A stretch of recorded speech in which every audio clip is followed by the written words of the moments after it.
Vítam vás pri prvej epizóde podcastu Boost, kde by sme chceli priblížiť ľuďom iných ľudí, ktorí majú nejaký zaujímavý príbeh za sebou a tak nejak nasledujú svoje sny, sú na nejakej ceste a ako sa vlastne na tú cestu vôbec dostali, že prečo si vybrali práve to povolanie, potom buď cestovanie, šport a takto by sme vám chceli priblížiť týchto zaujímavých ľudí.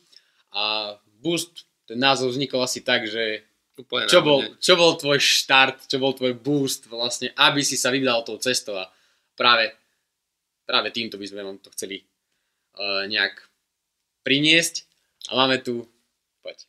A ja by som ešte doplnil, že vlastne motívom tohto podcastu je to, že veľa mladých ľudí sa hľadá a nevie sa možno rozhodnúť, akou cestou ísť ďalej. A práve motivom tohto podcastu by bolo tých ľudí nejako posunúť tým správnym smerom, ktorým by sa v živote mohli alebo aj nemohli vydať. A podcastoví hostovia bude Tinťo a Ficiak a našim prvým dnešným hostom je náš dobrý kamarát dlhoročný Michal Hudáč. A vlastne začali by som tak, že skús sa predstaviť, čo robíš, kde pracuješ a ako by si to mal zjednodušiť pre svoju babku. Pre moju babku, hej? Áno. Alebo pre moju.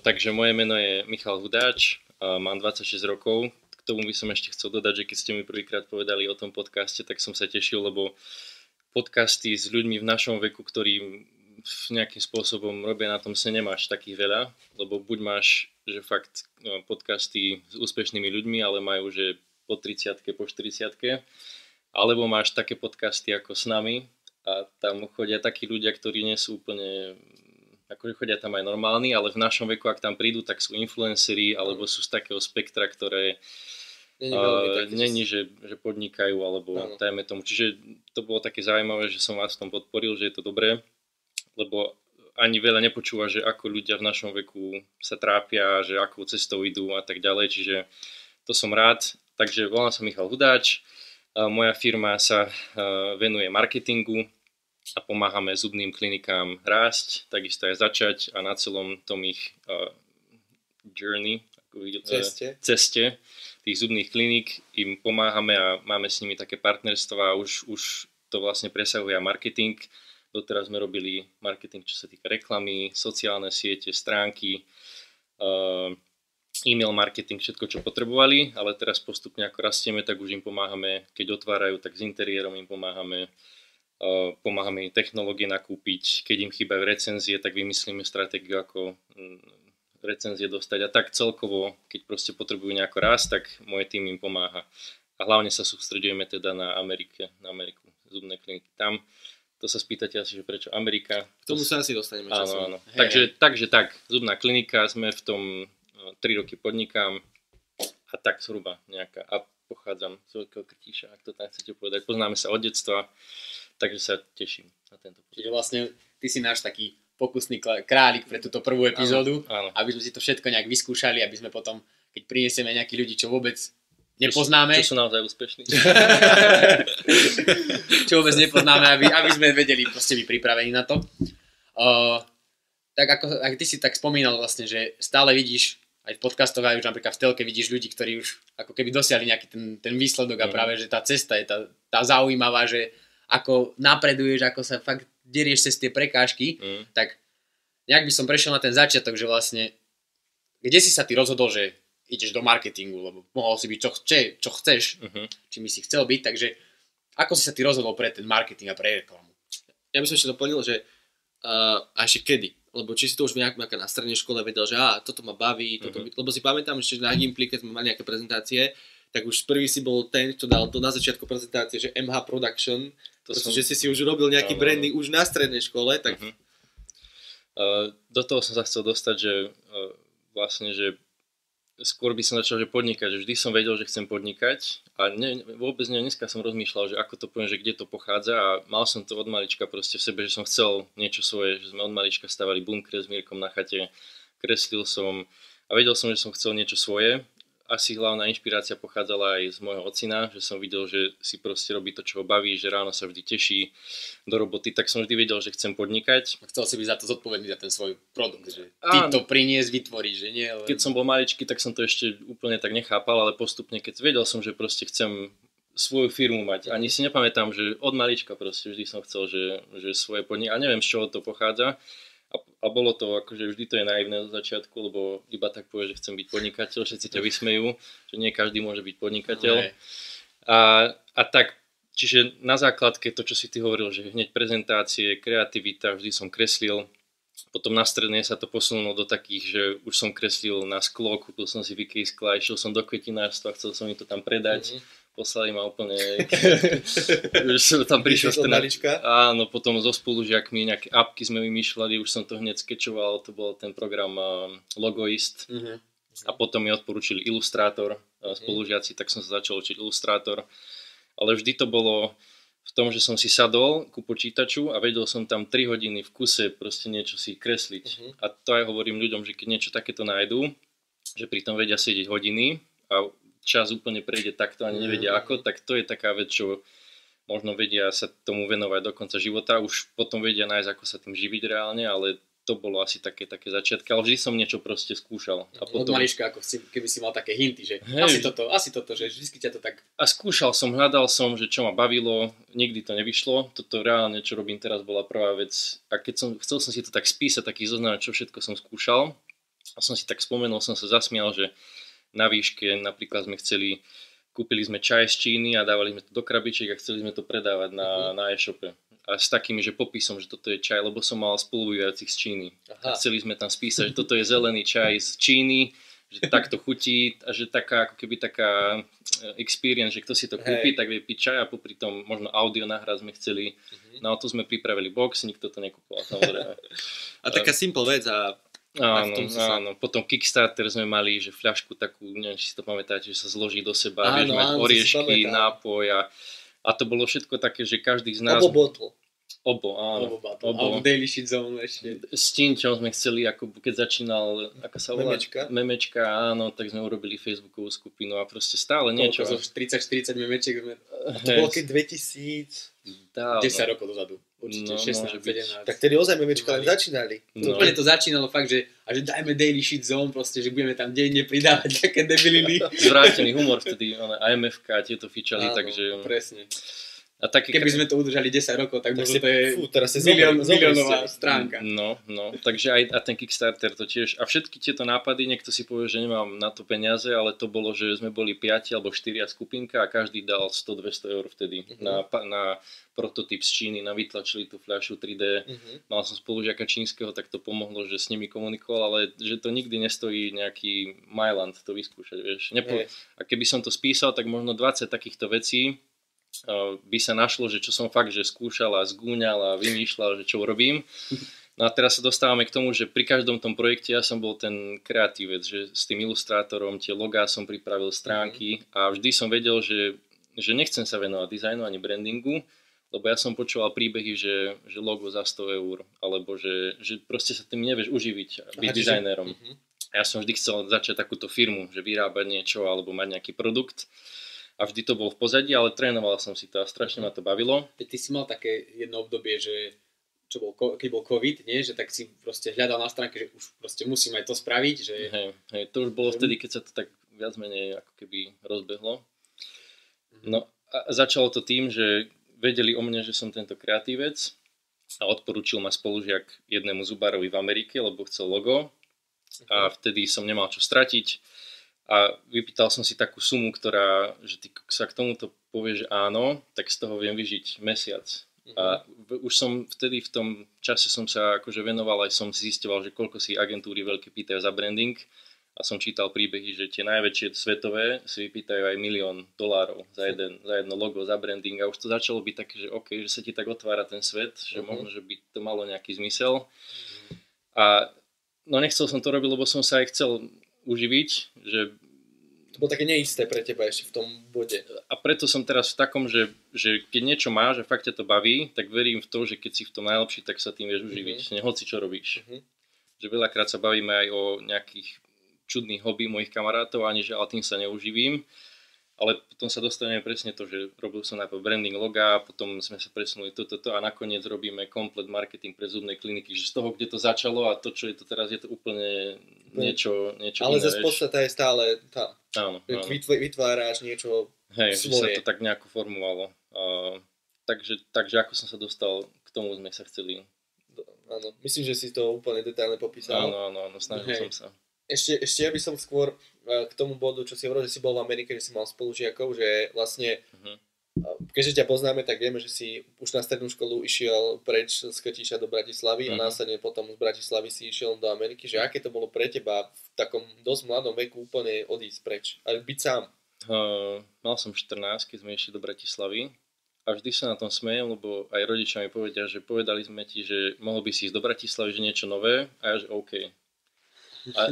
A neviem, to hovorím znovu, že neviem, z čoho to pochádza, ale je to spojené asi s tým, že možno aj z toho ocina, že som videl, že nikdy sa nebál, alebo že vždy išiel a že som to mal tak prirodzene nasaté od neho a že som vedel, že to bude ten správny krok.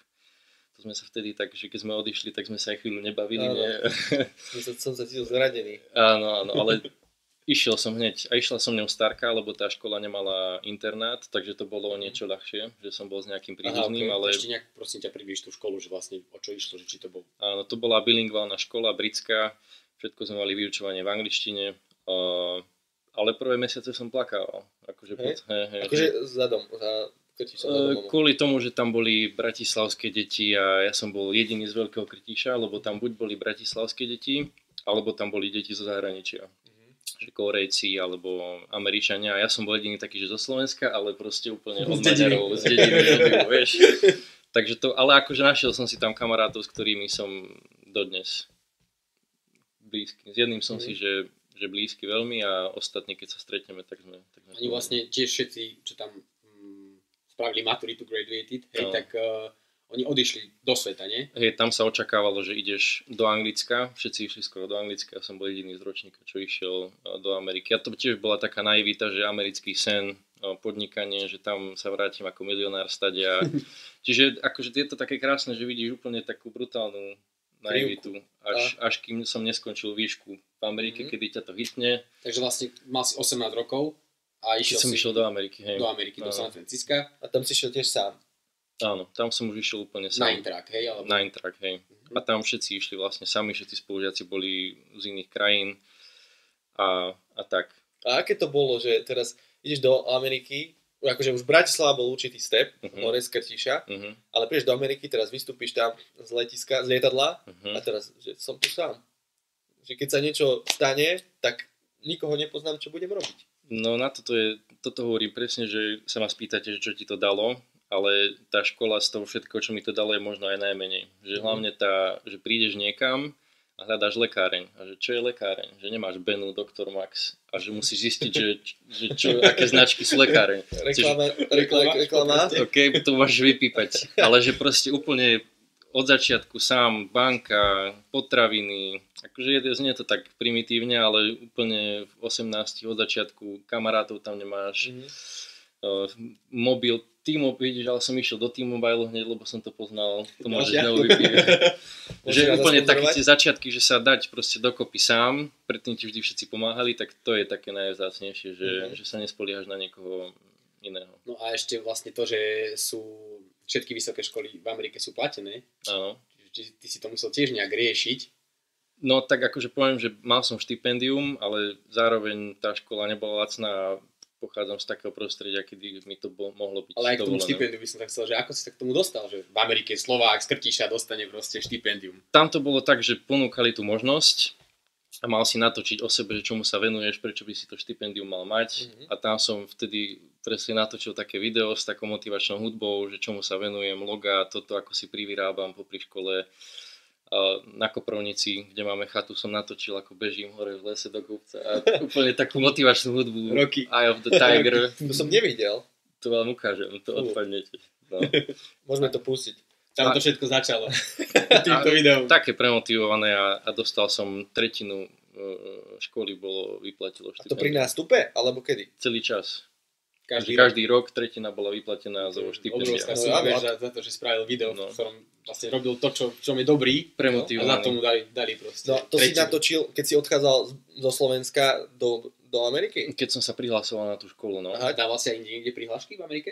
V Amerike nie, vedel som vždy, že chcem ísť do Ameriky, ani to neviem opísať prečo, to som už hovorila, táto škola vybehla, že San Francisco, mesto startupov, páči sa mi, vchádzaš na kartu a že moderné, idem tam a ani som to nerobil som nejakú, a bola to business škola čisto a mala campusy rôzne po svete.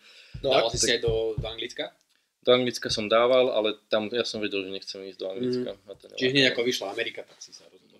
Hej, že idem tam, no. To a si k tým pamätám. školám si ako dostal? Na internete si našiel, že business škola Amerika a tam si išiel, alebo či niekoho si mal, kto ti poradil, alebo...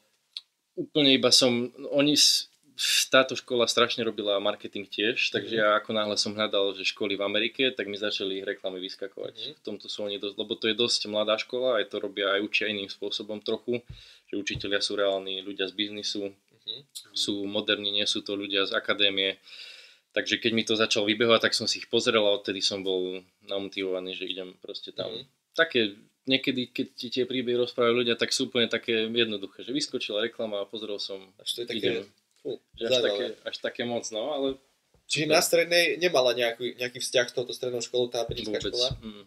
Vôbec. A zaujímavosť vlastne, no dobre, my sme obidva študovali na Slovensku, alebo ja študujem ešte, nie, takže a z nášho rozprávania vieš, že aké sú asi slovenské školy a z tvojho my vieme zase, aké je to americké školstvo, že nejak tak opíš alebo porovnaj, že proste už si to aj naznačil tým, že tam robili reálni ľudia z praxe, aj vám hovorili, ale aj ten systém toho prednášania alebo tých stáží, aké to bolo. Tak mohol by si, lebo ty si tiež vlastne bol na marketingu a manažmente. A ja v podstate, ekonomika. Áno, tak vy mi môžete povedať, že ako prebiehali, či to bolo projektové, či ste mali nejaké projekty, lebo to viem len tak zbežne, že tam bolo veľa teórie, aj viem, že na Slovensku, že je veľa teórie, čo pri medicíne, čo ty teda študuješ, OK, že teória tam má byť, ale pri tom marketingu je strašný problém, že a teraz sa mi začali ozývať z Krtíša ľudia, čo študujú marketing, už 2 baby v posledný mesiac a že idem končiť marketing a neviem, čo budem robiť. Lebo marketing mi prišlo vždy také, že keď nevieš, čo chceš robiť, tak ideš na marketing. Alebo na ekonomiku, no, tým smerom tiež to bolo asi tak. No, že ako to bolo, aký máte vy z toho skúsenosť, že čo vám to dalo, tiež asi, no.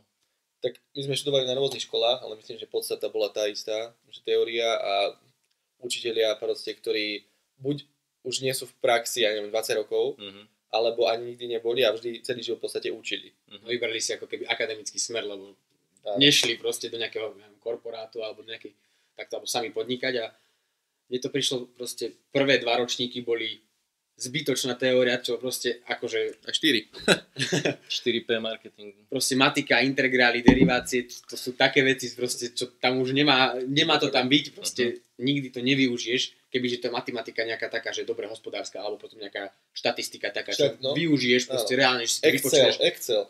Takéto veci, keby boli normálne proste učené, že to využiješ do praxe, tak super, ale to tak proste nie je. Ty si tam, ty musíš prejsť nejakú skúšku a to je na tom zle a potom mali sme nejaké databázy a prišiel typco proste v teplákov s igelitkou a neviem, či bol opitý alebo poloopitý a to začal nás tam učiť, nikto sme tam nechceli chodiť, lebo tak to bol dobrý učiteľ. Vynikajúci. Že nemalo proste, aj veľa ľudí, čo sa stretnem, takže išli sme na manažment, boli sme na ekonomike, tak teraz robím niečo, používaš niečo zo školy? Fú, máličko. Že či ty z americkej školy tiež máš ten pocit, že ako robil som tam projekt, niečo som sa naučil, ale tiež nič nevyužívam? Alebo ako to je? To je taká zmiešaná otázka, že začal by som asi tým, že na Slovensku akože to vzdelanie práve, že máme dobré, že tá Amerika možno tie vysoké školy sú uznávané, ale tie stredné a že aby to neznelo, že teraz, lebo mám známych veľa, čo išlo do Ameriky a boli, že brutálne sklamaní. Lebo tam, ale z výškou, myslíš, či stredná? Aj stredná hlavne, že boli sklamaní, lebo San Francisco je ako keby, že San Francisco je jedno veľké mesto, ale potom ak ideš niekde do stredu Texasu, že ak nie si v Austine alebo niekde, že to je úplne nemáš tam MHDčku, najbližšie všetci majú Aha, auta, až ak chceš ísť do supermarketu, tak najbližší supermarket je MHDčko 40 minút, že to je proste western, fakt. Že, a keď mi to rozprávajú, takže že ja mám úplne inú skúsenosť s Amerikou, s filmov, San Francisco, jasne. že úplne iná skúsenosť, takže, ale akože to slovenské školstvo alebo európske je podľa mňa celkovo akože lepšie ako americké, ale čo sa týka tej výšky, tak hlavný rozdiel bol v tom, že tí učitelia, ktorí to učili, tak boli z praxe, že napríklad mali sme podnikanie hodinu a tam bol učiteľ, zakladateľ North Face tej značky. A rozprával svoj príbeh, ako najprv vyrábal stany a to bolo, že niekedy si tak aj neuvedomíš, ale je to sila, že niekto takýto ťa učí. Takú skúsenosť životnú. Čiže to na jednu hodinu prišiel tento týpek, alebo on učil stále? On učil celý ten predmet, ale on je taká hlavná hviezda, že o ňom vždy hovoria, ale aj iný napríklad, čo je Federal Reserve, neviem, aká je skratka, ako centrálna banka Ameriky, tak oni mali pobočku v San Francisku a jeden board member, akože člen nejakej rady, bol náš učiteľ ekonómie. A on tak učil, že vždy prišiel na hodine, otvoril z toho dňa Wall Street Journal, čo je ekonomický časopis, a začal čítať, že v Bolívii sa toto stalo, čo to spraví s ich menou.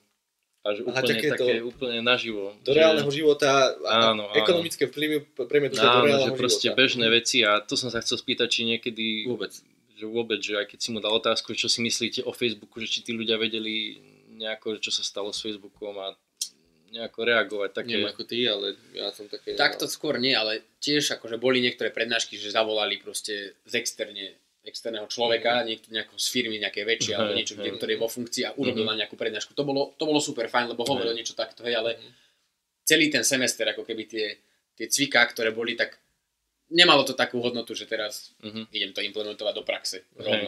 Ale zase nemôžem povedať, že každý, kto vyšiel z tej mojej školy, hneď začal podnikať. Že pre mňa hlavne tá Amerika je to prostredie a títo ľudia, že vôbec sa otvorí tomu svetu a potom si sám začneš čítať a sám začneš počúvať podcasty, že tá Amerika ťa tak lifestyleovo nabudí na to, aby si sa venoval tým témam, kdežto na Slovensku podľa mňa najväčší problém to, že na čo chceš podnikať, že to je ťažké v škole, je to takéto prostredie, že ako keby, že to mám asi vysoké šťastie, že veľké, že od malička ten ocino som videl, že sa to dá, potom som išiel na strednú, tam boli deti z podnikateľských rodín, znova som videl, že sa to dá, že niekedy, keď mi ľudia hovoria, že mal si to v sebe od malička, tak si tak poviem, že by to bolo stále tak ukazované, že sa to dá, že viem si predstaviť, že niekto, kto nevyrastá v takej rodine, tak ani nemá. Aj tá Amerika úplne otvorila obzory, že všetko je možné. Že ten mindset tomu uveriť, že naozaj všetko je možné, je dosť akože vzácny. Ale tá škola sme mali iba úplné začiatky, že Google reklamy, kľúčové slova, že nevidíš z tej školy ani z tej mojej, že ale vieš. Ale prakticky ste tam robili, že nikdy sme neotvorili Google reklamy, ale ukazoval presne, že takto sa nastavujú Google reklamy. A to vlastne to používaš dodnes. Hej, a tam sa naučil môj kolega, čo teraz so mnou robí, môj head of akože reklamy. Tam začal s Google reklamami a tam ho to chytilo, že viac tá škola tvorí také prostredie, ktoré... Rozvíjaš sa viac. Hej, ale zase na druhej strane hovorím, že z toho prostredia som nemal až takú motiváciu, lebo som vždy mal všetky základné nejaké potreby, ako, že verím takí, čo vyrastajú v iných rodinách, takže viac možno majú taký, že boj o prežitie. Že to som napríklad ja nikdy nemal ten taký, že som sa cítil, že... A potom safe. Že si taký trochu lazy, vieš, že potom po škole som si to musel sám spôsobiť, taký ako keby push a vtedy som až zistil, že tá naivita, že to bolo celý čas dosť také naivné. Musel si asi vystúpiť z tej tvojej takej komfortnej zóny. Ale to už asi od strednej. To bude iná otázka. To bolo po výške. Ja by som ešte dopovedal, že na Slovensku skôr je tak, že školy riešia to, že aby si bol v každom priemerne dobrý aspoň. Že napríklad si dobrý v matematike, ale nie si dobrý v slovenčine. Tak škola na teba tlačí, že si dobrý v matematike, takže to sa neuč, ale v slovenčine si dobrý, takže tam sa sústreď.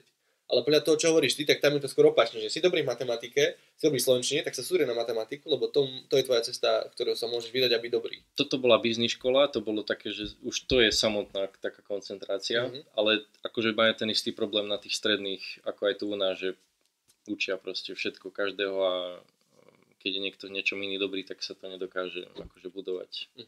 Ale hovorím, že tie problémy sú aj v Amerike také isté ako tu, len to bola taká škola, že aj tie vysoké sú podľa mňa lepšie v Amerike, no také praktickejšie. Praktickejšie, Hej. hej. Ale spomínal si, že marketing, vlastne ocino tvoj bol tvoj vzor. A máš ešte niekoho taký, čo je taký vzor aj teraz momentálne, že inšpiruje ťa, všímaš si konkrétne, tak myslím. Ako povedal ten Matthew McConaughey, že môj vzor som ja o 10 rokov. Dobrá odpoveď. No to je celkom dobré. Dobre, a odpoveď, keď my natáčame podcast? Nemám také konkrétne. Počúvam podcasty, tak práve že tak viac nasávam z rôznych asi zdrojov. Môžem dať potom aj nejaké odporúčania. To bola výhoda tej angličtiny, že som mal plynulú, že vieš proste počúvať z celého sveta všetko. Že taký, kto nemá dobrú angličtinu a nevie si vypočuť niečo hodinové v kuse, takže rôzni ľudia. Ale tak možno Steve Jobs a takéto, ale to je prehrotené. Ale z môjho prostredia nemám, že nejakých marketérov, alebo čo počúvam veľa podcasty a z toho nasávam od rôznych. Vy máte nejaké vzory?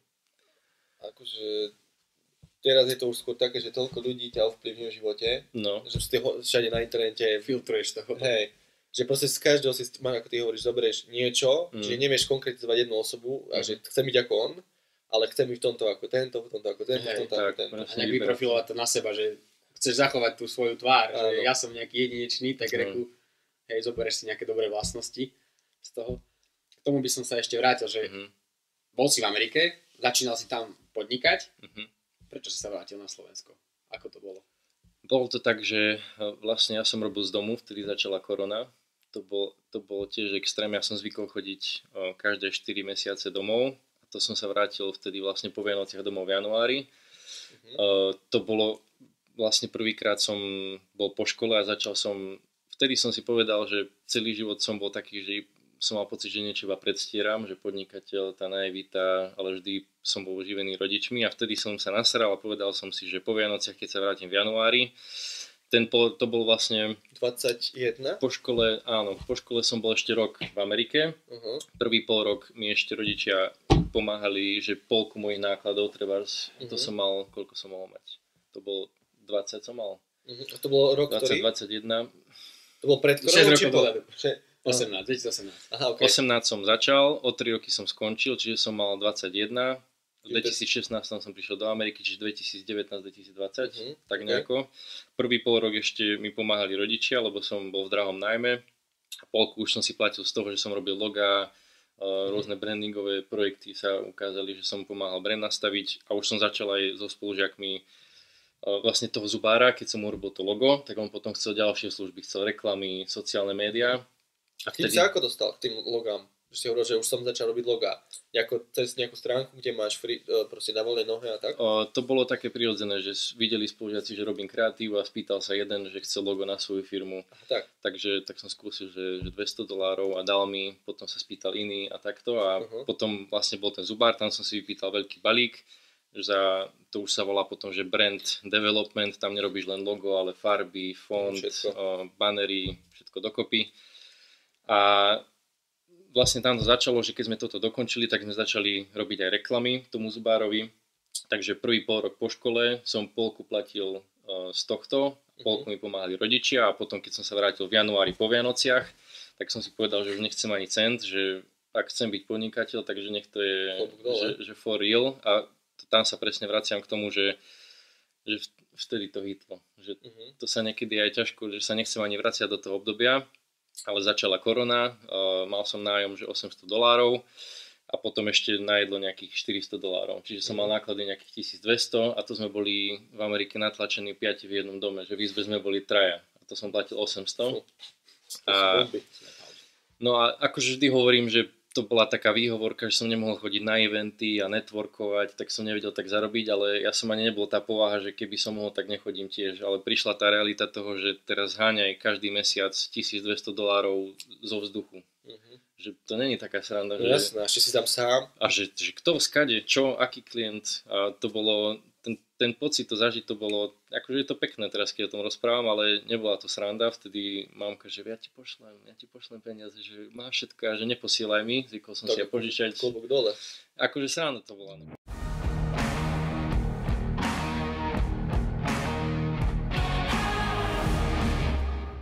Tak po malej technickej pauze sme sa vrátili späť. Vlastne skončili sme tým, ako si hovoril o tom, že ako si vlastne sa dostal k tomu marketingu po škole a aké ťažké to bolo pre teba vlastne sa osamostatniť. Tak môžeš kľudne pokračovať v tom. No, to bolo tak, že s tým zubárom vlastne som hovoril, že on, keď sme skončili tú značku a to logo, tak nám platil mesačne ako skupine a ja som robil grafický dizajn, druhý kolega robil reklamy, tretí robil a tak ďalej. Ale nejako ma to vtedy nechytilo, že robiť niečo iné ako branding, že robiť komplet, tak ja som vtedy odišiel z tej skupiny a chcel som začať iba branding robiť, že iba tie značky, iba to prvé nejaké štádium.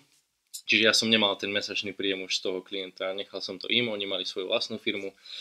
Vrátil som sa a teda ten pocit, že musíš každý mesiac nájsť $1200, aby si prežil. Že to bolo také zaujímavé a na začiatku som mal jeden projekt, ten bol na nejaké 2-3 mesiace, čiže to som mal a potom prišla korona.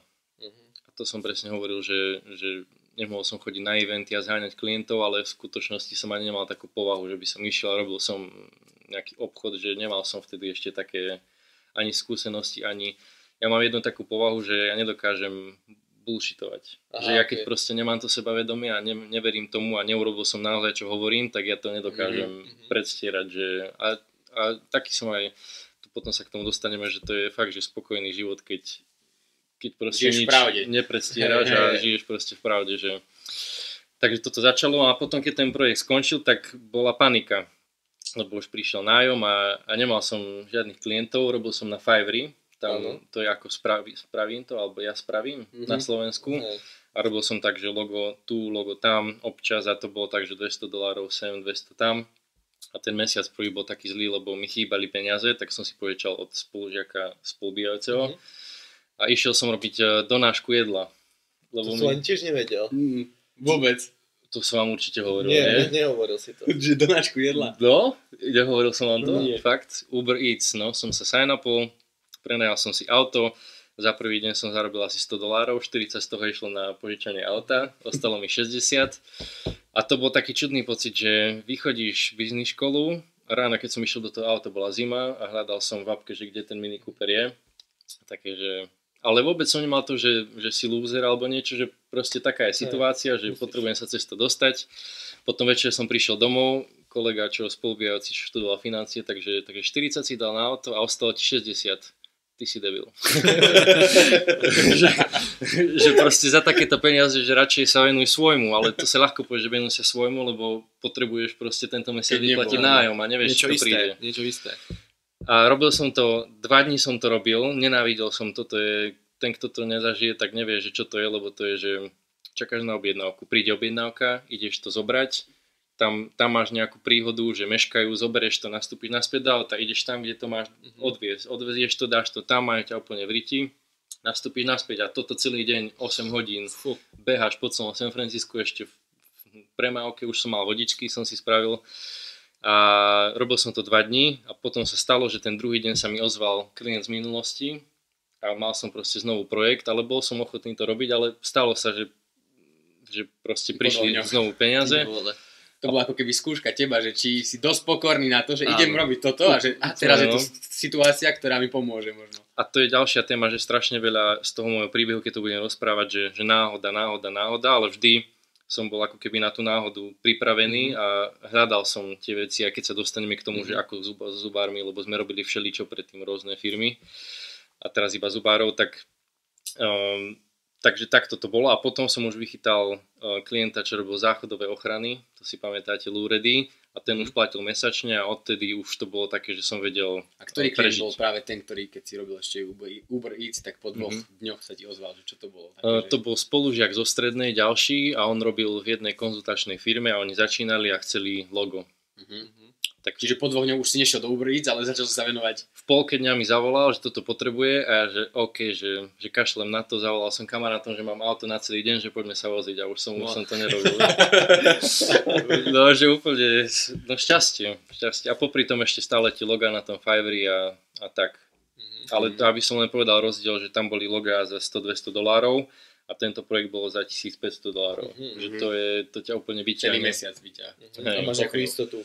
A potom už prišiel tento záchodové ochrany a tak sa to potom prišiel som naspäť na Slovensko, to sa vlastne pýtal, bola korona, všetko bolo zavreté, nič sa tam nedalo a všetci vlastne moji kamaráti si povedali, že ideme naspäť domov a že potom uvidíme. A ja som sa vrátil, celý čas som sa bál, že to bude akože že prehra, že lúzer, že vrátil sa domov, neostal tam, nepodnikal, ale tiež som si povedal, že došlo to do takého bodu, že kašlem na to, že idem, uvidím a som že najšťastnejší, že som to urobil, lebo to, čo robím, viem robiť aj z domu a som pri rodine a tá Amerika, čo sa týka dlhodobého života, ma absolútne naspäť neláka, takže som rád. A čo bol ten hlavný dôvod, prečo sa vrátil? Vieš, alebo teda, ak bol nejaký taký, čo ťa akože určite rodina áno, ale čo týka toho... Také praktickosti, že sme boli zavretí v jednom dome 5, nevedel som, vtedy nič sa tam nedialo a veľa videl som, že sa vracajú proste, že neláka ich tá Amerika, dosť tam bolo napäté aj politicky. Tamto San Francisco strašne veľa bezdomovcov, tam je na ulici, proste striekačky, smrad, teraz akože veľmi to úplne, že zle, že a tak OK, že vrátim sa domov a uvidíme, že viem robiť to isté aj tam, aj tu. Náklady za $800 mesačne viem mať svoju vlastnú proste dvojizbák, vieš. Penthouse. Potraviny, všetko a tak. A neľutujem to, a je to super. Stretol som aj priateľku, ktorú by som nebol stretol a tak. Čiže to neľutuješ, že si... A nejaké výhody ešte vlastne v Bratislave, tak nejaké výhody toho, že si tu na Slovensku. Tak hlavne tá rodina, tá spokojnosť, že veľakrát si teraz hovorím, že neviem si predstaviť, že by som tam ostal ďalších 10 rokov. Že tam by som sa trápil tak, ako sa trápim teraz tu, že budovať to a vrátiť sa po 10 rokoch a zistiť, že tie vzťahy proste sú úplne stratené, že to je najväčší môj strach, že si uvedomiť, že po 10 rokoch, že o niečo si prišiel, že nie sú tie vzťahy také, aké môžu byť. A sa mi to potvrdilo, že tu teraz žijem a som aj s vami, že proste dlhé roky som bol preč a videli sme sa 2-krát za rok a teraz sa vidíme dosť často. Som sa na teba neurazil, keď si sa vrátil. No, som zmenil názor na teba. Odurazil som sa. Takže tak, ak som to odpovedal, no tak preto som sa vrátil. A ľutuješ nejaké rozhodnutie, ktoré si urobil, dajme tomu, no hoci kedy v živote do tohto bodu, alebo aj to teraz? Ale že vôbec. Nič vôbec, nemám vôbec také veci, že som strašne spokojný tam, kde som a ani neviem povedať, že niečo konkrétne, čo by som ináč, ale ani neľutujem nič. Vy mi povedzte, teraz to obrátim na vás. Tak nie. Nie. My sme hostitelia, čiže pravidla dáme my. Okay. Takže neodpovedáme na túto otázku. Pri tej epizóde na toto odpovieme.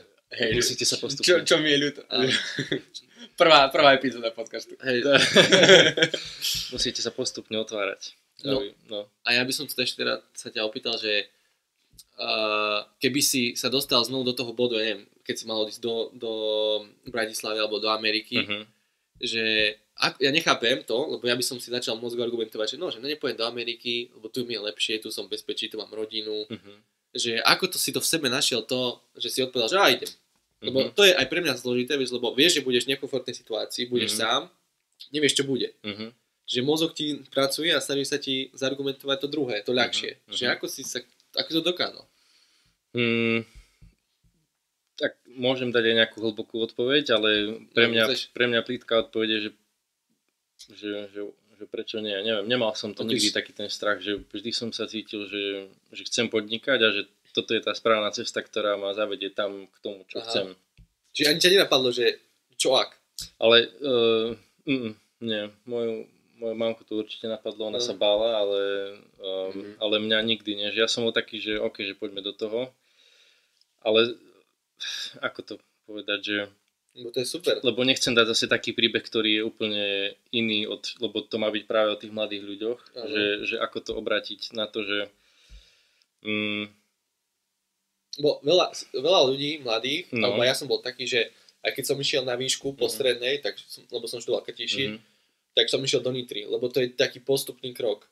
Alebo ale keď mám ísť do Ameriky, tak, alebo ja neviem, som iba porozmýšľal nad tým, že idem vlastne študovať mimo Slovenska, tak by som sa bál. A môžem povedať, že na 80% alebo aj viac by som nešiel. Radšej by som išiel tou safe cestou, že ísť na Slovensku študovať. Tak som chcel vedieť, či na to je nejaký lifehack. Že sa proste štípneš do ruky a ideš. Asi počúvať tie príbehy, že čo ti to dá a potom si povedať, že čo máš stratiť. Neviem, že keď tam... Hej, ale pre niekoho kto chce ísť na výšku, tak aj aj slovenská škola je proste dobrá škola. Áno. A pre niekoho je to presne cesta, že že možno z mesta, alebo tak sa bojím ísť niekde už, možno tá Nitra, alebo tá Bratislava, Bystrica, Košice, proste sú mesta, že do veľkého mesta teraz čo tam ja budem, že sa akože majú, ale stále proste keď chceš niečo, tak musíš z tej komfortnej zóny nejak vystúpiť, že Miško mal tú komfortnú zónu posunutú na tú Ameriku, niekto ju má možno na tú Nitru alebo na tú Bratislavu posunutú. Ale zase je to len tu, to znamená, že aj ten, čo má iba na Nitru posunutú, ju môžeme posunúť na Ameriku, tak som sa chcel opýtať, že či to je nejako... Ja by som to asi tak povedal, že nejako by som to zhrnul, že vidí, že stále som ako keby niečo skúšal celý život, že veľa vidím krát chybu, že tí ľudia, že chcem byť kameraman, ale nič neurobia, že veľa tých mladých ľudí a každý, kto sa ma spýta, že ten prvý krok, a neviem čím to je, ale že či sa boja, alebo neviem, že mám kamaráta, že chcem natáčať reklamy, tak aký prvý krok je k tomu, aby si sa posunul ďalej, že tak kúp si kameru, kúp si reklamu, alebo máš iPhone, začni natáčať, že pozri si YouTube videá, že ak ani to nemáš, tak chod si urobiť brigádu na šporsi, že maj ten fokus, cieľ, fakt lebo keď sa vlak rozbieha, tak najťažšie ho rozbehnúť, práve, že to je najťažšie, takže ten prvý krok je vždycky ťažký a práve tam je to, že prídu aj to, že niečo mi nevyšlo, niečo sa mi nevydarilo, proste nejaké také prekážky, ktoré na začiatku sú vždycky a buď ťa to úplne zastavíš, sa nerozbehneš, alebo to prekonáš. Áno. Teraz to pekne tak zaobalím, už mám pre teba odpoveď, že veľa tých ľudí, že strašne veľa chce robiť, ale nikdy neurobia ani ten prvý krok. A neviem, čím to je, ale nechcem, aby ten môj príbeh vyznel tak, že škola Bratislava, škola Amerika toho nakoplo. Že začínali sme tým, že v kuse som niečo robil od malička, niečo skúšal, do toho kvetinárstva i s tými motýlmi, to je brutálne nepríjemná vec, keď máš 14 rokov, prísť tam so sklom a že chcem vám toto predať, či by ste to zobrali a oni, že nie, si z toho potom vríti, ale... Aj čaj.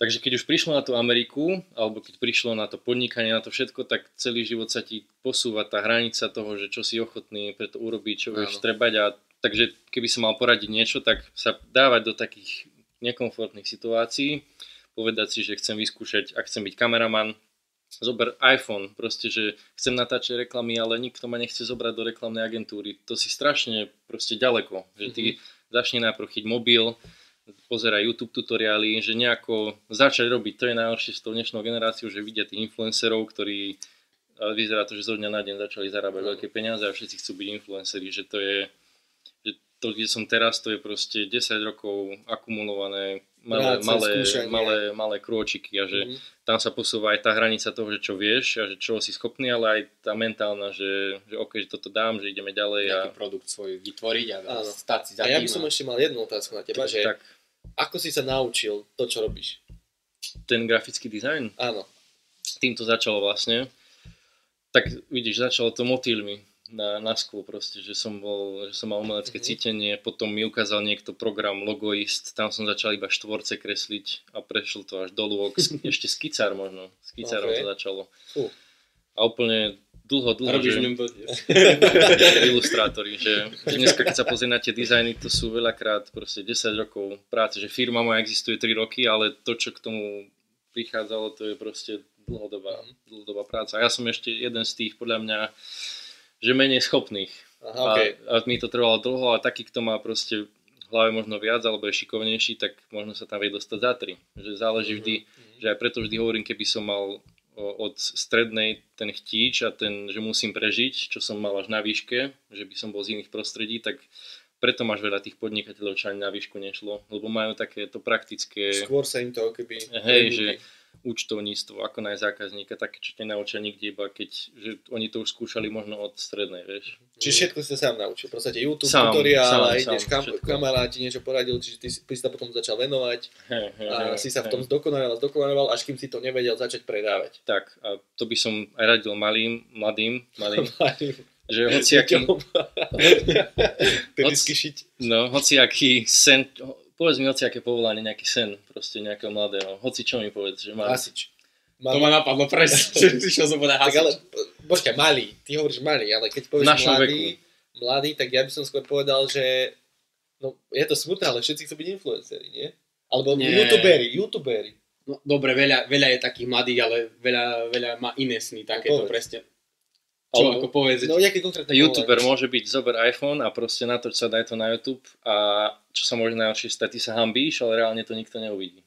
No. Že to bude mať milión videní. Aj podcasty, keď počúvaš tie príbehy, ako začali, že nevýhoda toho, že začínaš, je, že to nikto nepočúva a výhoda je toho, že to nikto nepočúva. Áno, ty si to vypočuješ a posunieš sa. No, že urobia aj 100 epizód predtým, než vybuchnú, vieš, takže chyť mikrofón, chyť iPhone a natoč to, alebo... Ale práve tento podcast bude na to, že keď sem donesieme proste mladého hasiča, mladého lekára, mladého hociaké povolanie, futbalistu, hokejistu. Ale pravda, že? Áno. No, alebo... Tak práve oni by nám mali dať vlastne tú spätnú väzbu, že prečo je to jeho sen a ako sa k nemu dostal, ako napreduje a kde sa vidí od možno tých 10 rokov. Hej. A to hovorím také, že keď chceš byť medic, tak OK, začni sa pripravovať na príjmačky, hej. Za biológiu, chémiu, hej, a jeden prvý krok, kúp si skripta a ideš. Fotograf, chyť iPhone, chceš byť spevák, choď na krúžok, že ten prvý krok je vždy veľakrát najťažší, no. A druhá vec je, že... Lebo stojí fakt najviac energie, stojí ten prvý krok. Hej, a druhá vec je to, že ako sa nájdem to, čo chcem robiť a presne takto, že vyskúšaj toto, nebaví ťa to, ok, ideš ďalej a príde taká vec, že ja si myslím, že som nebol zrodený na dizajn, ale vždy od malička presne to, čo hovorí, že urobil som peknú prezentáciu a malo to pozitívnu reakciu. Tak to ego a toto, že už ťa to tak zahladí, že ok, že urobím to aj na budúce a že nájdeš takú vec, ktorá na začiatku hneď klikne, budeš sa cítiť viac sebavedomo a takto to nájdeš podľa mňa, že neverím, že si na niečo predurčený, ale keď skúšaš, tak nájdeš niečo, čo hneď na začiatku ťa chytí. Áno. Hej. No. Môj prastarky tak hovoril, že rob to, čo ťa baví a peniaze si ťa nájdu. Že proste, keď budeš robiť to, čo máš rád, tak ten efekt bude dobrý. Aj ten výstup bude dobrý a ľuďom to bude akože použiteľné a k využitiu, aby to... A bude to dobré, keď ťa to bude baviť. Ako veľakrát sa stane to, že napríklad ide na medicínu, lebo je to populárne, ide kvôli tomu, že rodičia to chcú. No, keď už z toho vyjde a potom nerád robí s tými ľuďmi, nerád operuje alebo hocičo proste vyšetruje, tak už len ten základ je zlý. Čiže fakt, že skúmajte sa a zistite, čo vás baví a to robte, choďte robiť. Súhlas. A zároveň by som povedal, že treba, chceš byť najlepší fotograf kvetín na svete, ale zistíš, že iba 0,0001% sa s tým vie naozaj dobre uživiť, tak ale vieš, že ťa baví fotografia, tak ako ja mňa bavil ten branding, ale začneš to trochu prispôsobovať, aby to bolo reálnejšie, že sa vieš uživiť, alebo že videl som, že brandingovú agentúru, OK, možno keby som bol brutálne talentovaný, tak to vyťahnem na najlepšiu brandingovú agentúru, ale už som videl, že tento model toho, že zubári ti platia mesačne nejaký paušál a že iba na zubárov sa sústredíš, tak som si to trochu akože tak to nám ešte vlastne priblíž, toto nám priblíž, že teraz si orientovaný len na zubárov v Amerike. Áno. Alebo mal si viac firiem, mal si iné portfólio tých záujmov, tak priblíž to, ako si sa k tomu už len špecializoval. Hej, vrátil som sa z Ameriky, mal som toho typka, čo vyrábal v Číne záchodové ochrany. On platil mesačne, z toho som vedel vyžiť. Potom sa mi ozval ten zubár, s ktorým som robil na začiatku, že nie je spokojný s tým tímom, s tými mojimi kamarátmi, lebo že nevedia až tak... To je kruh. Hej, on vyšiel od nich a on sa mu ozval, že nevedia až tak dobre dizajnovať a že chce novú stránku. Takže som urobil stránku a počas toho celý čas sa sťažoval na tých mojich kamarátov, ale na také, že nie všetci z nich boli zlí, ale že nedodržiavajú deadliny, neodpisujú dlho a také základné úplné veci, tak som mu povedal, že OK, ak niekedy budeš chcieť, lebo som vedel, že koľko im platí mesačne a keď som si to tak predstavil, že že to by bol lebo sen. Oni sa delili 4 alebo koľko a ty by si mal... A že ak by niekedy chcel, že sú to moji kamaráti, ale že ak by to niekedy chcel vyskúšať, tak že môže prísť ku mne, lebo to nebolo, že podraz, to bolo, že počas toho pol roka, ako sme robili stránku, tak stále sa sťažoval. A bol to môj klient, ja som ho našiel, ja som mu robil brand a ich som doniesol do toho, potom som odišiel. Tak som si povedal, že ak niekedy budeš chcieť, tak proste môžeš prísť ku mne. A nemal som ešte plán, lebo tie ostatné veci som nevedel robiť, ale som mu to povedal. A povedal som mu väčšiu cenu, lebo som mi nechcel podkopať, že menej, vieš, že keď už, tak viac. Áno. A on povedal, že OK, poďme do toho hneď. Tak som sa ozval tomu kolegovi, čo robil reklamy v tom druhom tíme, lebo on bol dobrý, ale a tiež sa mi sťažoval, že tak veľa vecí sa stretlo naraz, že sa sťažoval, že nie je braný vážne, že prišli noví ľudia do týmu, ktorí sú úplní amatéri a majú väčšie slovo ako on a takto stále. Tak keď tento zubár súhlasil, tak hneď som sa mu ozval, že či nechce prísť ku mne a bude robiť reklamy, lebo reklamy bol najväčší problém, že to som nevedel robiť. A on už vlastne na výške začal s tým Google reklamami. A ešte s tým konkrétnym zubárom a s tým bol konkrétne spokojný zubár s tými reklamami. Takže ja som povedal, že Rošan prechádza ku mne a pre neho to nebola žiadna veľká tranzícia. Hej. Takže on platil mesačne, čiže záchodový ochranný zubár. Prvý rok som bol stále ešte akože s tým záchodovým, potom druhý rok to prešlo do tohto, že sme robili záchodové ochrany zubára a ešte jednu firmu slovenskú. Popri tom boli nejaké malé projekty na Slovensku. No a druhý rok, tretí rok vlastne prišlo ďalšie také ťažké obdobie, že ten záchodové ochrany mal súd, o patent, lebo niekto mal podobný produkt. Klamali ho, iba ho chceli akože skemovať o peniaze. A on minul na to $50,000 na ten súd a proste povedal, že Michal, že prepáč, ale teraz proste sa neviem venovať marketingu, že nemám na to peniaze, tak zrazu veľká suma, proste mesačný paušal ti padne a ten druhý klient, ktorý platil mesačne slovenský, s tým tam akože poviem, že bola chyba na obidvoch stranách, ale bola to taká slovenská mentalita, že som im povedal, že vieme robiť aj iné služby, ale že toľko toto bude stáť. A že OK, tak to nerobme. A potom znova o 2 mesiace, že ale toto by sme mohli robiť, prečo to nerobíme? Lebo toto. Potom už to prišlo do takého, že... A pritom mali na to, ale... A možno, že ani nemali. Mali aj veľa nehôd a potom to došlo do takého, že mám nového grafického dizajnera, mal prísť, to bude zase plat 1,000 niečo a som sa na to spoliehal a už povedal, že OK, tak poďme do toho a že dal som im cenovú ponuku, blablabla. A potom to došlo do takého, že som bol fakt nervózny a že už som im povedal, že tam niečo neklapne. Že niečo proste je zle. A došlo to do takého, že už sme boli averzní voči sebe, že oni začali vyťahovať faktúry spred roka, že táto kolónka tuto, že prečo to tam je. A ja som im hovoril, že OK, a čo tieto vaše veľké veci, že mi neodpovedáte na hovorí, že nevyplácate faktúry na čas, že čakám už mesiac, kým sa, no proste veľa vecí sa tam, že taká averzia tam vznikla, že sme sa proste rozišli. Čiže ďalší mesačný príjem a to bolo akože mega, že čo teraz, lebo má prísť nový grafický dizajner. Nové náklady. Nové náklady, vieš, no to je jedna nejaká suma proste a padlo ti 2/3 tvojho príjmu ti padli mesačné. Mali sme proste nejaké savings, nejaké ušetrené, čiže od toho marca, keď on nastúpil, na nejaké 3 mesiace dopredu som niečo mal. No a teraz sa vrátila tá myšlienka, že veľakrát sme hovorili, že s tým zubárom, že vieme to robiť dobre, vieme mu dať výsledky. Je to v Amerike, takže dobre to je platené, je tam väčšia konkurencia, takže musia platiť za marketing, aby sa uživili. Rozumejú tomu, veľakrát sa stalo so slovenskými klientmi, že sa pýtali strašne také základné veci, vysvetlili sme to v kľude a o mesiac znovu to isté sa spýtali. A o mesiac znovu, že úplne základné nejaké veci si musel stále, že boli aj viac podozrievaví, to je asi taká slovenská natúra a veľa roboty za proste málo peňazí. Takže a vždy sme si hovorili, že tí zubári, že to je taká vďačná robota, že baví nás to. Mal som už priateľku zubárku vtedy, že sa to tak spojilo, že OK, že to viem používať aj na marketing, že moja žena je zubárka, že nejako dať to dokopy, že možno v budúcnosti nejaká klinika. A takto osud zariadil, že OK, že tak poďme sa sústreďovať iba na zubárov. A to sa tiež samé prišlo. Hej, že tak prirodzene. A chcel som to eventuálne urobiť, ale ako to urobíš, keď si proste zapchatý tou robotou z tých ostatných klientov, nevieš si iba povedať, že ideme iba na zubárov, že nebolo nás tak veľa, že by som teraz vedel osobitný department urobiť iba, že to je proste ľahko sa to hovorí, že robí iba zubárov, ale keď to máš vykonať, tak to nie je také jednoduché a osud to tak zariadil, že som musel.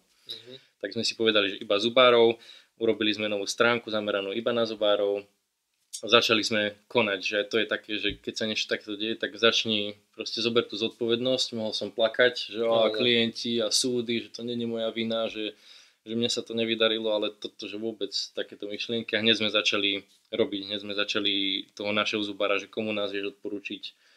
A tam potom znovu začal osud, že sme dokončili stránku a mesiac na to nás našiel nejaký zubár blízko tohto zubára, ozval sa nám cez našu stránku a začali sme s ním robiť. Potom na základe odporúčania sa nám ozval o 2 mesiace zase ďalší, sme ho pribrali a teraz sme na 4 zubných klinikách a tak nejako postupne. Také... Osobne naberáte.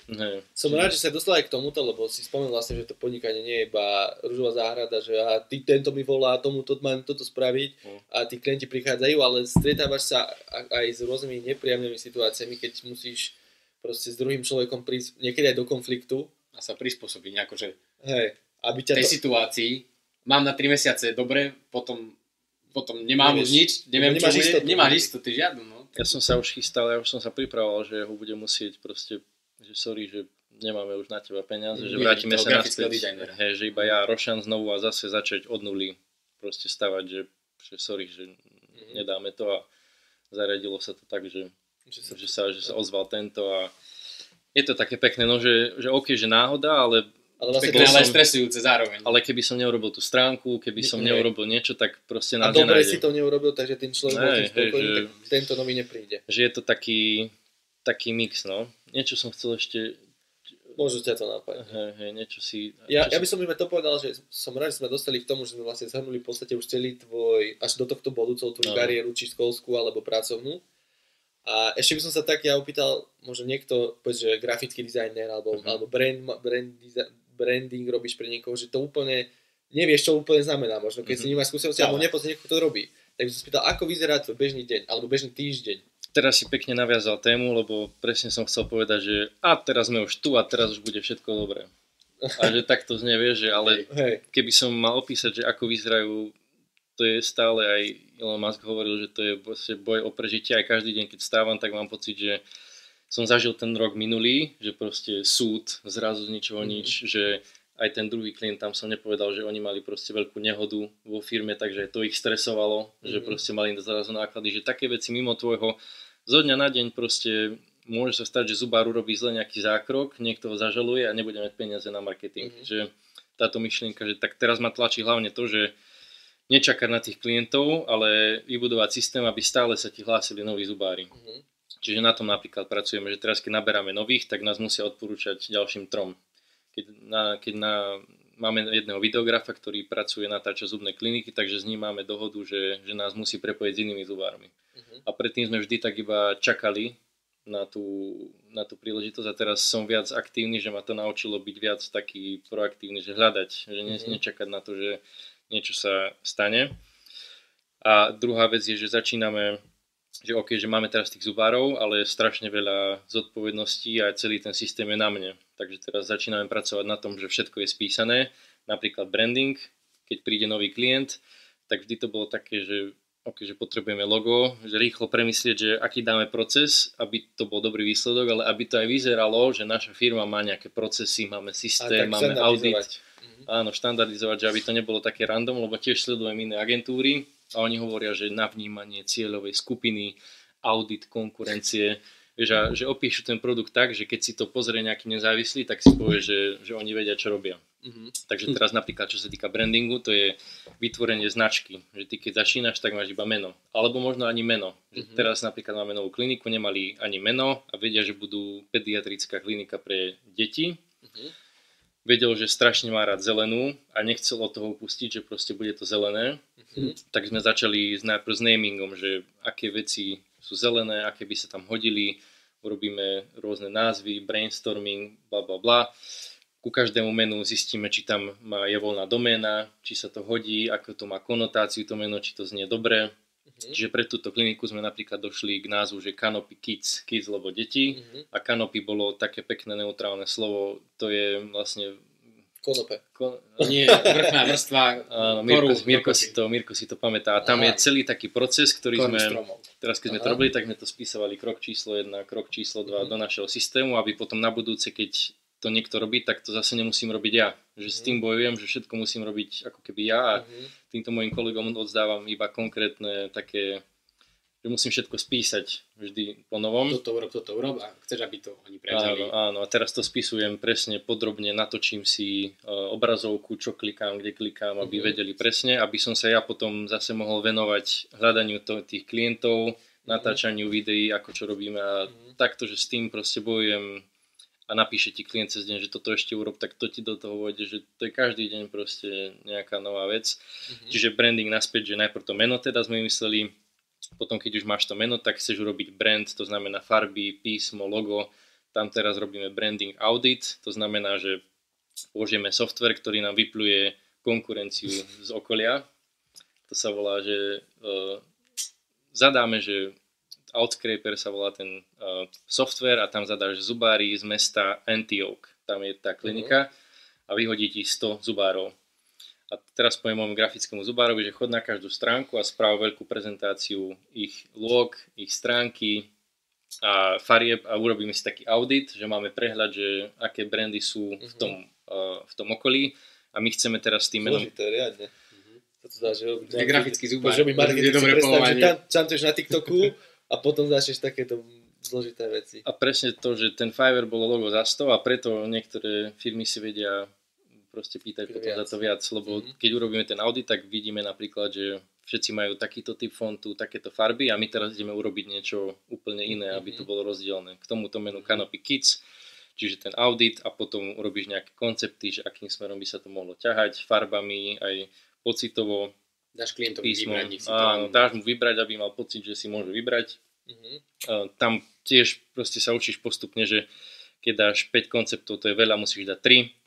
A určite tam nedávaj niečo, čo sa ti nepáči, lebo proste zákon schválnosti je, že potom si vybere to, čo sa mu nepáči. Že nedávaj tam na silu 3, aby tam boli 3, keď máš iba 2, tak tam daj iba 2, hej. A tak veľa sa naučíš počas tých rokov. Rob s kvalitou, nie s kvantitou. To som sa chcel dostať k tomu, že tá moja práca je výsledky a tá práca, ale obrovská časť je tie vzťahy s tými klientmi a ako odkomunikovať veci a tak, takže to je branding.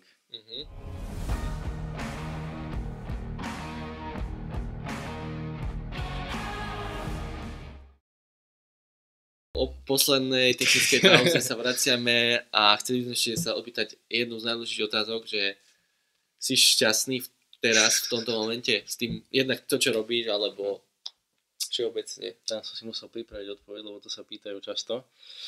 Pre mňa šťastný je taká, že ja poviem, že som šťastný iba keď to naozaj cítim a to je pre mňa taká chvíľková ako keby emócia, že keď si fakt taký naplnený, že bomba a to mávam veľmi často s priateľkou s vami.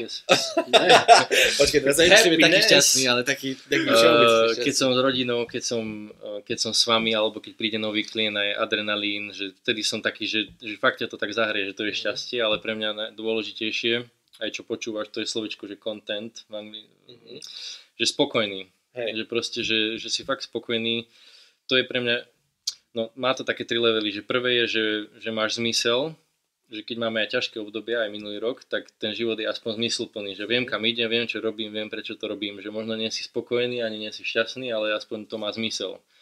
Že keď človek nemá ani zmysel, ako som mal na výške, že som nevedel, čo budem robiť, tak vtedy si, že brutál stratený a nechcel by som sa do toho vrátiť. To je najlepšie, čo môže byť, že nevieš, čo ideš robiť, akú máš misiu, kam smeruješ.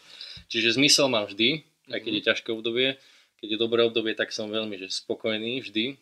A potom, keď sú tie chvíle jednotlivé, tak som že šťastný. Ale pochádza to vždy z toho, že robím vždy to, čo viem, že mám robiť. A pracujem na tom, aj keď sa mi nechce. Udržiavam tie vzťahy, že my máme podľa mňa fakt, že vynikajúce vzťahy. Ja sa snažím to nejako korigovať popri tom, takže tak, no. Akože, veľmi pekne si to pekne to zhrnul a práve to je aj cieľom tohto podcastu, aby všetci mladí, ktorí sú stratení, našli práve ten zmysel, akú majú tú cestu, aby boli potom nakoniec spokojní. Teraz sa to zaobalilo, že začni prvými krokmi, keď to nájdeš, tak začni a a potom nájdeš najprv ten zmysel, potom nájdeš spokojnosť. A tiež si to pekne povedal, že v svoje ťažké momenty, keď ti je možno zle, ale vidíš ten zmysel, ktoré ťa cez tie ťažké momenty dostanú v živote. A práve tá cesta je cieľ. Áno. Čiže ešte by som, teda poslednou vec, že ak máš nejaké, kde ťa nájdu, ak bude ťa niekto chce z našich poslucháčov nájsť, nejakú reklamu si urobiť? Keď už to budú počúvať, tak možno bude, ale začali sme sa viac angažovať aj na sociálnych sieťach, natáčame videá so mnou, takže na Instagrame Hudác Dental, stránka je hudac.com, tam musíme pridať všetkých nových klientov, tiež výhovorky. Máš zmysel, to príde. Tak, a na Instagrame tiež chcem začať dávať na moje, takže a Michal Hudáč na Facebooku, na LinkedIne. Dobre, to všetko dáme akože. Môže mi hocikto napísať, poradím mu. Super, to sme veľmi rádi, že to takto vnímaš. Dáme to všetko pod video, takže určite ťa budú vedieť nájsť. Yes. Ďakujem veľmi pekne za rozhovor. A ja ďakujem vám. Sme radi, že si našiel čas a dúfam, že to prinesie veľa mladým nejaký vzor a inšpiráciu. Oh yeah.